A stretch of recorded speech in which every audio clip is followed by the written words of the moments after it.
We're back on the breaking news with some new details coming in on the story we told you about just a few minutes ago. Cuba's Interior Ministry saying that 4 men on a U.S. registered speedboat were shot and killed. Our White House correspondent Kellie Meyer is back with us now from the North Lawn. She's been digging into this. So, all right, are we learning anything else? For example, anything from the American side, Kellie, yet? Or?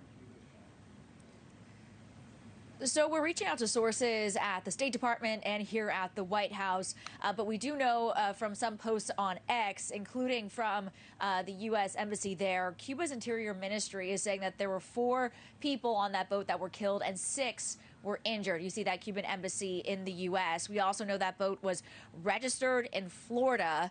And according to the Ministry of the Interior, they approached the boat for identification, and the crew on the speedboat opened fire, they say. And in response, 4 were killed, 6 were injured.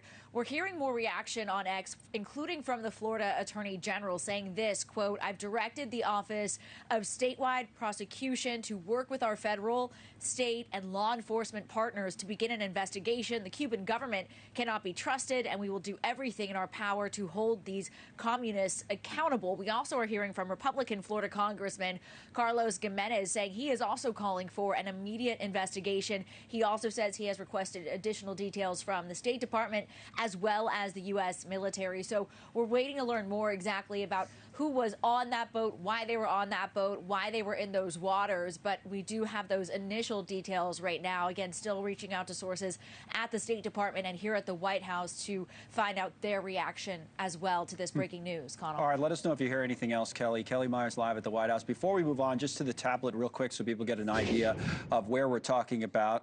We'll get to NVIDIA as well. We're waiting for the earnings from the most valuable company in the world, which will be released in the next hour. So we're going to talk about up next what's expected. But on the tablet, you see Cuba obviously so close to South Florida, but the area in question here in terms of the province can be highlighted here via Clara, this province in the northern part of Cuba. So that's what we're talking about geographically. As Kellie says, more information on it as we get it. Quick break, back with more coverage on NewsNation Live. We'll be right back.